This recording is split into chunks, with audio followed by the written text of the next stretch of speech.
बेटे fix cost का meaning मैं आपसे यही कहने जा रहा हूं। फिक्स कॉस्ट का मीनिंग मैं आपको अभी बता रहा हूं क्या होता है बेटे, अभी बता देता हूं।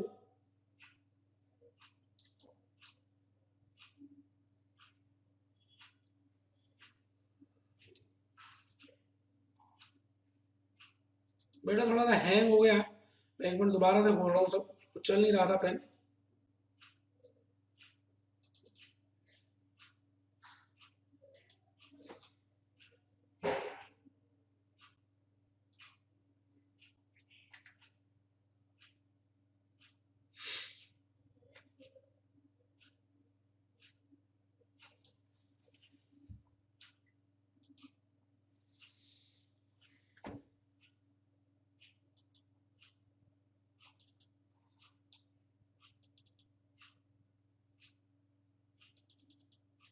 कोई बात नहीं बेटे, मैं दोबारा लिख दूंगा, आपको समझ आना चाहिए। मेरा क्या है, वो शीट गलती से मेरे से रब हो गई, कोई ऐसी घबराने की बात क्या। मैंने सबसे पहले लिखा था रिस्क, मुझे याद है मैंने यहाँ पर लिखा था what is the meaning of risk, the possibility of variation in expected return, the possibility of variation in expected return, इसको बोलते हैं बेटे रिस्क। मीनिंग ऑफ रिस्क, तो रिस्क का मतलब है possibility of variation in expected return. यहां पे लिख रहे हैं types of risk, types of risk. बेटे मैंने पहला लिखा पॉलिटिकल रिस्क, मैंने दूसरा लिखा, मैंने लिखा बेटे टेक्नोलॉजिकल रिस्क, मैंने लिखा बिजनेस रिस्क। तीन तरह के रिस्क हैं और मैंने बड़ी सारी कंपनीज के एग्जांपल दिए, Motorola, Nokia, Onida, Bharti, Walmart, Onida, अलग अलग दिए बेटे। फिर मैं आपसे ये कह रहा हूं कि मैं यहाँ पर बिजनेस रिस्क को एक्सप्लेन कर रहा हूं, क्योंकि एज ए फाइनेंस मैनेजर मुझे बिजनेस रिस्क के बारे में पता होना चाहिए। तो बिजनेस रिस्क की दो ब्रांचेस मैंने आगे शुरू कर दी बेटे। एक का नाम है ऑपरेटिंग रिस्क और दूसरे का नाम है फाइनेंशियल रिस्क। एक का नाम है ऑपरेटिंग रिस्क और दूसरी का नाम है फाइनेंशियल रिस्क। तो बेटे ये मैंने बिजनेस रिस्क का संधि विच्छेद कर दिया, बिजनेस रिस्क का संधि विच्छेद कर दिया। मैंने कहा operating risk is due to, ये अलग शीट में बनाऊंगा लेकिन मैं आपको तो बना के दे चुका हूं, तो मेरे से रब हो गई तो दोबारा बनाया बेटे, प्यार है ना, क्या करूं, प्यार है बेटे। तो यहां पे लिख रहा हूं, आपने लिखा था ऑपरेटिंग रिस्क, ये लिखा बेटे, ये लिखा ऑपरेटिंग रिस्क। इसके नीचे लिख रहा हूं it is operating risk, it is due to incidence of operating fixed cost, it is due to incidence of fixed operating cost।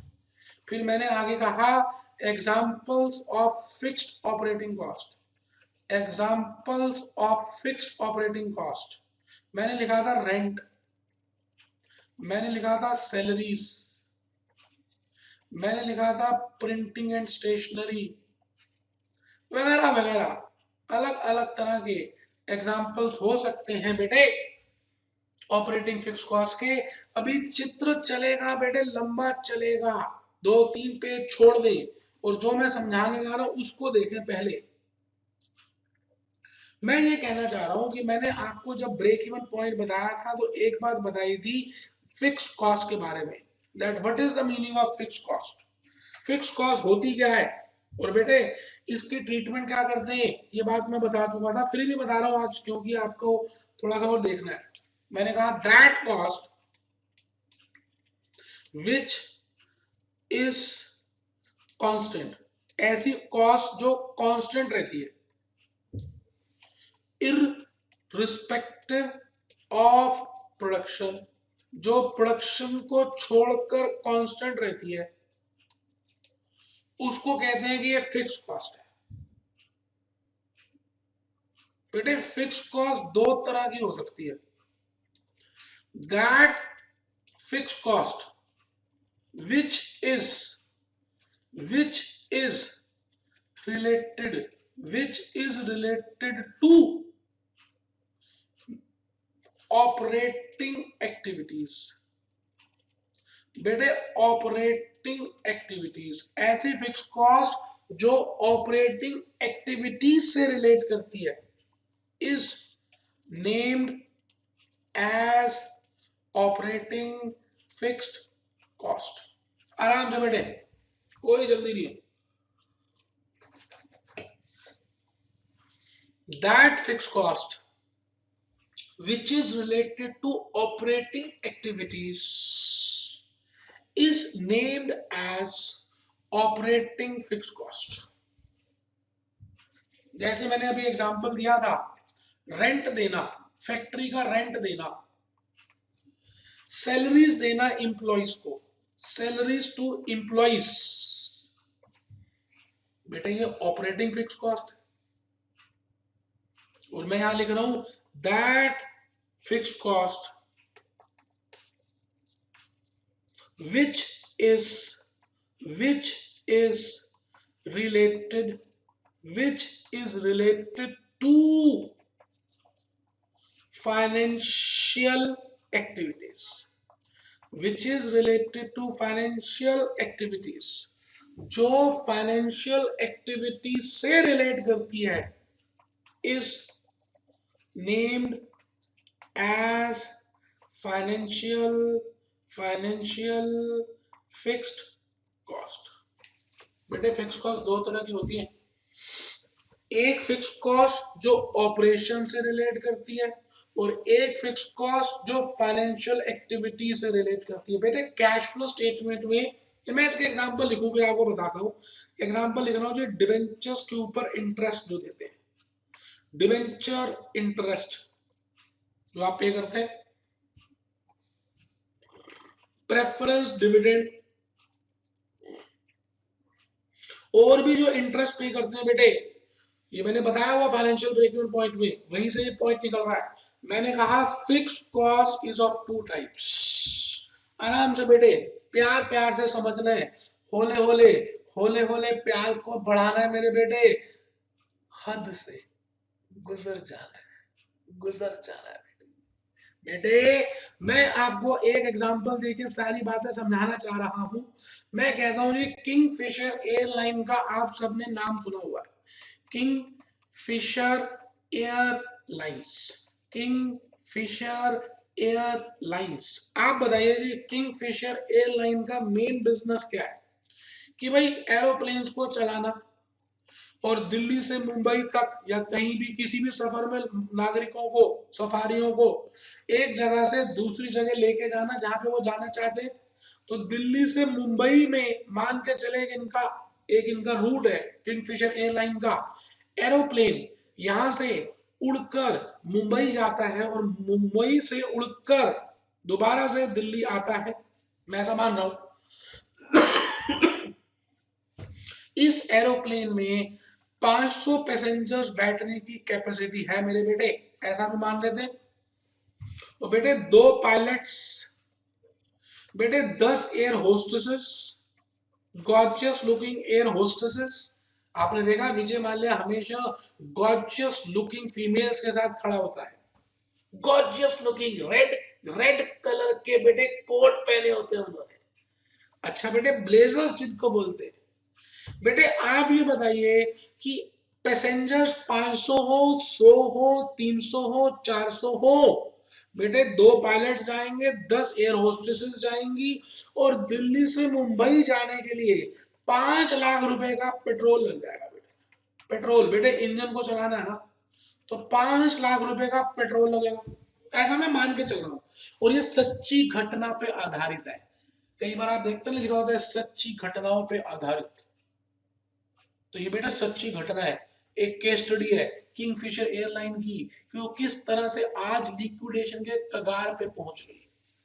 आइए बेटे, मैं यही तो कहने जा रहा हूं कि आप ये बताइए कि किंगफिशर एयरलाइन ने डिबेंचर्स या एचडीएफसी से लोन भी लिया हुआ है 10% ब्याज पे, 10 लाख रुपए इनको ये भी देने होते हैं एनुअली। अब पैसेंजर 100 हो, पैसेंजर 200 हो, पैसेंजर 300 हो, बेटे इनकी पेट्रोल की कॉस्ट ऑपरेटिंग है, फिक्स्ड है, उतनी रहेगी। 10 एयर होस्टेसेस की सैलरी उतनी ही रहेगी। ऐसा थोड़ी है कि पैसेंजर कम होंगे तो एयर होस्टेस को सैलरी कम मिलेगी। और बेटे 2 पायलट्स को जो मिलना है सैलरी उतनी ही मिलेगी। तो मैंने कहा दिल्ली से बॉम्बे और बॉम्बे से दिल्ली आने की एक्टिविटी किंगफिशर एयरलाइन की है ऑपरेटिंग, और इसकी वजह से जो फिक्स कॉस्ट होती है उसको बोलते हैं ऑपरेटिंग फिक्स कॉस्ट। क्या बोलते हैं बेटे? Operating fix cost, operating fix cost. तो बेटे एक होती है ऑपरेटिंग फिक्स कॉस्ट, जैसे आपके सामने बताया।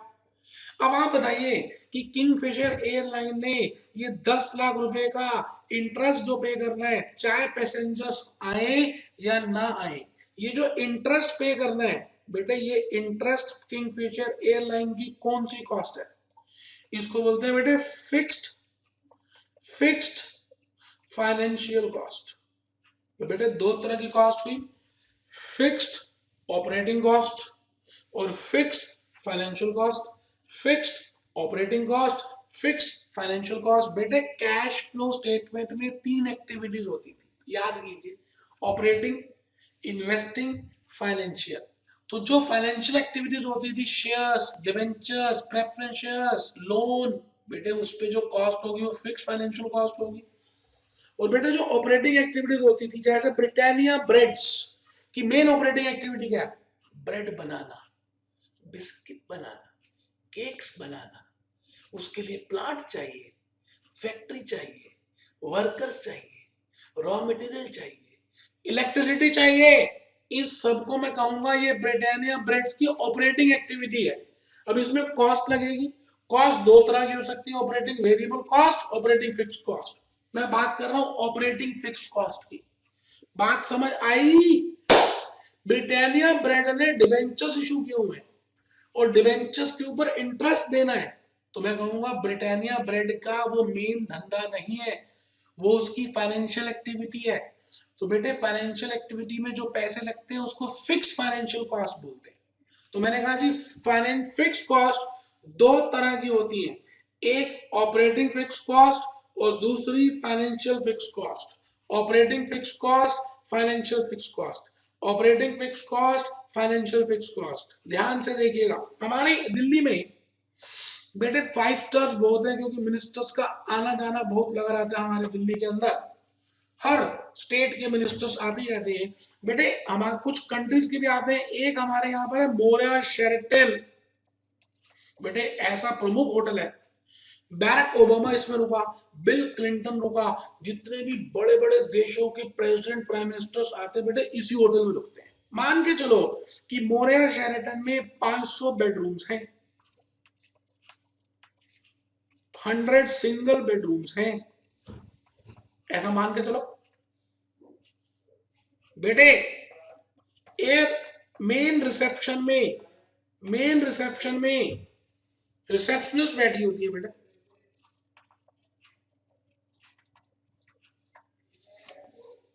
मेन रिसेप्शन पे रिसेप्शनिस्ट बैठी होती है।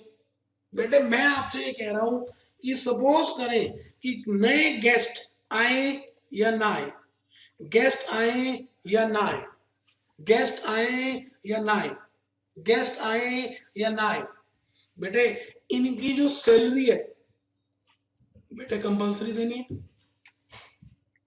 बेटे बेड शीट्स रेगुलरली चेंज होंगी, बेटे पिलो कवर्स चेंज होंगे,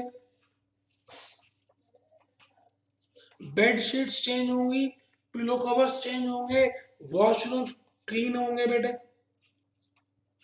वॉशरूम्स क्लीन होंगे। अब चाहे गेस्ट हो या गेस्ट ना हो, मैं आपसे यही कह रहा हूं, इस कॉस्ट को बोलते हैं ऑपरेटिंग फिक्स कॉस्ट। बेटे इसको बोलते हैं operating fix cost. Operating fix cost. मोरिया शेरेटन ने कैनरा बैंक से लोन लिया हुआ है 100 लाख का। तो बेटे जो इस पे इंटरेस्ट पे करते हैं मोरिया शेरेटन के लोग, चाहे गेस्ट आए या ना आए, हम उसको कहते हैं फिक्स्ड फाइनेंशियल कॉस्ट। बेटे फिक्स कॉस्ट दो तरह की हो गई, एक ऑपरेटिंग फिक्स कॉस्ट और एक फाइनेंशियल फिक्स कॉस्ट। एक ऑपरेटिंग फिक्स कॉस्ट और एक फाइनेंशियल फिक्स कॉस्ट। तो मैं आपसे यही बात समझाने जा रहा हूं। मैंने यहां पर क्या लिखा, operating risk is due to incidence of operating fix cost. ठीक है जी, ठीक है जी। यहां लिख रहा हूं operating risk can be calculated with the help of operating risk can be calculated with the help of operating leverage. बेटे operating risk can be calculated with the help of operating leverage. हम operating leverage की मदद से उसको निकाल सकते हैं। अभी देखते हैं लिवरेज क्या होती है। आपको याद है आप स्कूल में थे जब, मैं भी बताता हूँ, पहले आराम से आप पहले यहां तक लिख लें फिर बताता हूँ।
बेटे 11th क्लास में आप सभी ने, या 9th में भी फिजिक्स तो हम सबके पास थी। बेटे फिजिक्स के लैब में जब जाते थे तो मेरे टीचर ने तो एक बार कहा था कि बेटे ये बाल्टी है, बकेट है, इसमें पानी डाला है, इसमें पानी है, पानी पानी, आप इसकी गहराई चेक करो। तो बेटे एक इंस्ट्रूमेंट दिया था जिसका नाम था लिवर। मैंने उस इंस्ट्रूमेंट से उस पानी की गहराई चेक की थी। तो बेटे वहीं से एक वर्ड आया, लिवरेज। बेटे आप ये बताओ, किसी भी चीज को कैलकुलेट करने के लिए कोई ना कोई टूल तो होगा। मेरे पास ये पेन है बेटे, ये देखो, ये बेटे इलेक्ट्रॉनिक पेन है, 10,000 का है। ये मैं यूज क्या कर रहा हूं, ये मैं बेटे, ये मैं अपने विचार आप तक पहुंचा रहा हूं और इसमें लिख रहा हूं और आप तक पहुंच रहे हैं। बेटे मैं कह दो, it is a tool, it is a tool. ये एक टूल है जिसकी मदद से हम कुछ कैलकुलेट कर सकते हैं। जैसे मैंने कहा, मैं यहां पर रिस्क कैलकुलेट कर सकता हूं। रिस्क कैन बी कैलकुलेटेड, मैं रिस्क को कैलकुलेट कर सकता हूं, तो इट इज अ टूल। तो लिवर, लिवर भी एक टूल है जिसकी मदद से मैं रिस्क को कैलकुलेट कर सकता हूं। मुझे कपड़े को काटना है तो मुझे सीजर चाहिए, सीजर चाहिए, सीजर चाहिए।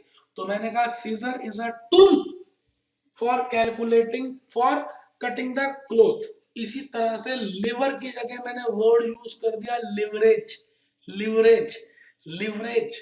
Leverage is a tool for calculating the risk, leverage is a tool for calculating the risk. तो बेटे मैं यहां पर दो लिवरेज का इस्तेमाल करूंगा, एक ऑपरेटिंग लिवरेज और दूसरी फाइनेंशियल लिवरेज।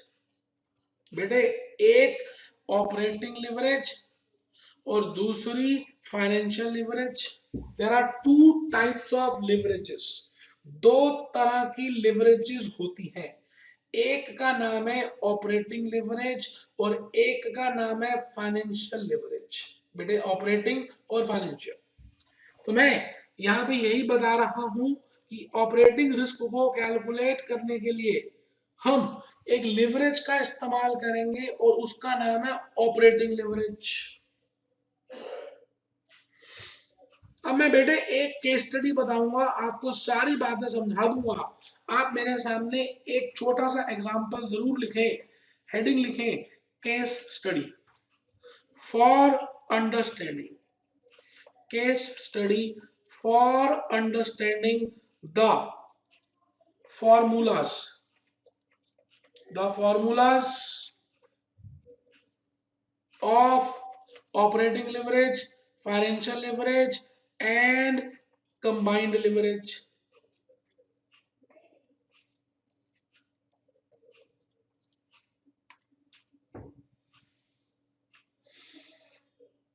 तो बेटे मैं मान के चलता हूं कि सेल्स 1,00,000 रुपए की है, वेरिएबल कॉस्ट 50,000 रुपए की है और बेटे यहां पर लिख दिया मैंने कंट्रीब्यूशन 50,000 रुपीज की है, ऑपरेटिंग फिक्स कॉस्ट 20,000 रुपए की है, ईबीआईडी 30,000 रुपए की है, मान के चलिए इंटरेस्ट 10,000 रुपए का है। तो यहां पर आ गया जी ईबीटी 20,000 रुपए। आराम से बेटे मोरिया शेरटन की मैंने आपको एक झूठी मूठी की प्रॉफिटेबिलिटी स्टेटमेंट दे दी, जगह छोड़ दी बेटे, 3 कॉलम बनाने थे। यहां पर मैंने कुछ बताना इधर, यहां पर ये एग्जिस्टिंग है बेटे, यहां न्यू है बेटे और यहां चेंज है बेटे, चेंज परसेंट।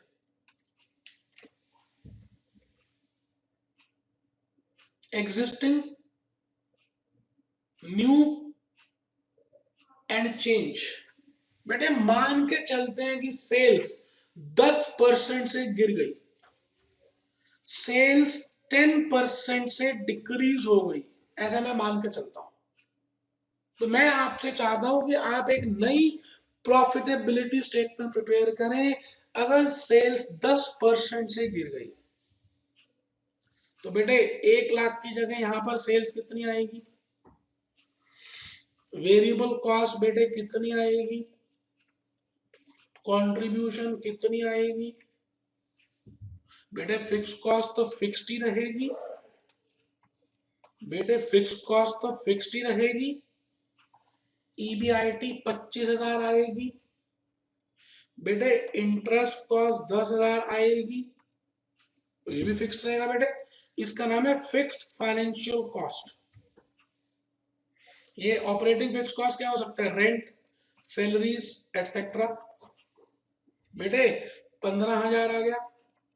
आराम से बेटे कैलकुलेटर निकाल लीजिए, आप समझदार बच्चे, आप कैलकुलेटर से कैलकुलेट कर रहे हैं, आप खाली सुन नहीं रहे, आप हाथ भी इस्तेमाल कर रहे हैं।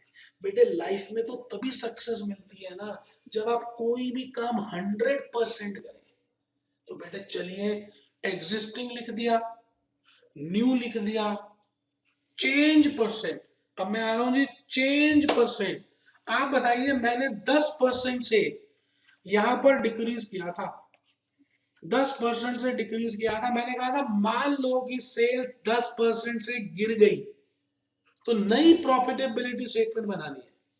तो बेटे 1 लाख की जगह 90,000 हो गई, 50,000 की जगह 45,000 हो गई, कंट्रीब्यूशन 45,000 हो गई, ऑपरेटिंग फिक्स कॉस्ट 20,000 हो गई, ईबीआईटी 25 हो गई, इंटरेस्ट 10 हो गया, ईबीटी 15 हो गई। देख लीजिए। अब मैं आपसे पूछूंगा कि चेंज इन परसेंटेज कितना आया। बेटे चेंज इन परसेंटेज निकालने का फॉर्मूला क्या है? नई माइनस पुरानी अपॉन पुरानी इंटू 100। मतलब 90,000 नई सेल्स है, 1 लाख पुरानी सेल्स है, अपॉन पुरानी sales into 100 is equal to 10%,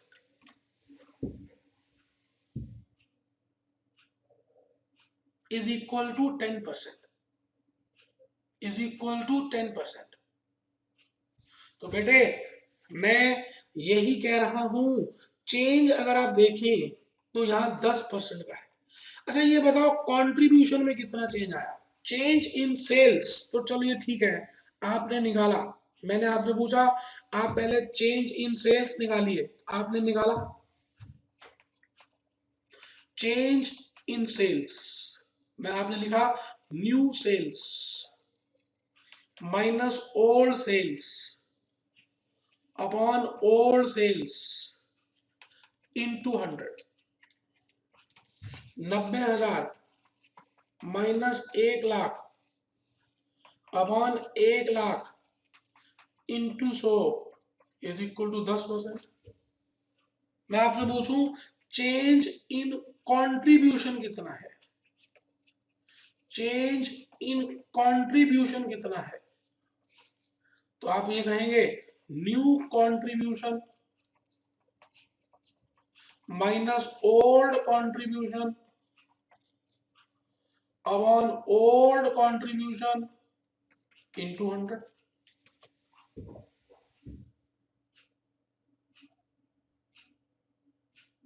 बेटे नई माइनस पुरानी अपॉन पुरानी इंटू 100। तो बेटे यही तो होता है चेंज का फॉर्मूला। अब आप देखिए कंट्रीब्यूशन में कितना चेंज है, मैं करके दिखाता हूं। 45 माइनस 50 अपॉन 50 इंटू 100। बेटे 10% ही है, 10% है। तो बेटे मैं यहां भी लिख रहा हूं 10% में कंट्रीब्यूशन गिरी, सेल्स जितने से गिरी कंट्रीब्यूशन भी उतने से ही गिरी, क्योंकि वेरिएबल कॉस्ट भी उतने से गिरी। तो चाहे सेल्स या कंट्रीब्यूशन कुछ भी लिखे, बात एक ही है बेटे, दोनों में डिक्रीज उतने परसेंट ही आएगा जितने में पहले में आया। मैं आपसे एक बात पूछूंगा, मुझे बताइए ईबीआईटी में कितना चेंज आया बेटे? Earning before interest and tax, E B I T, E B I T में कितना चेंज आया?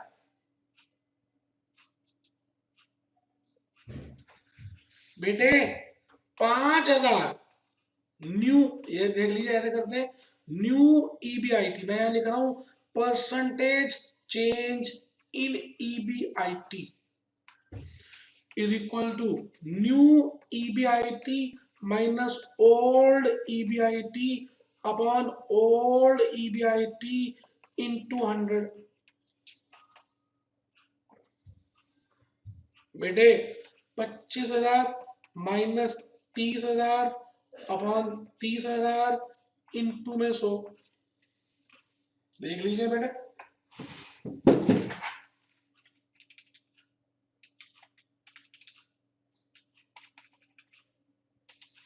ये आ गया बेटे 16.66%। आराम से देख लीजिए, कमाल हो रहा है। सेल्स में 10% से गिरावट है, कंट्रीब्यूशन में भी 10% से गिरावट है, लेकिन ईबीआईटी तो 16.67 गिर गया। ईबीआईटी तो 16.67 गिर गया, ये देख लीजिए 16.67% गिरा। क्या कोई बच्चा बता सकता है कि जब सेल्स 10 से गिरी, कंट्रीब्यूशन भी 10 से गिरा, तो ईबीआईटी 16% से कैसे गिर गया? बेटे एक ही तो कारण है, ये बड़े पापा बैठे हैं, ये देखिए, ये देखिए बेटे, फिक्स कॉस्ट तो सेम ही है ना, एग्जिस्टिंग में भी न्यू में भी, क्योंकि फिक्स कहती है मैं चेंज नहीं होंगी चाहे तुम्हारी सेल्स कम हो या ज्यादा हो। तो बेटे इस वजह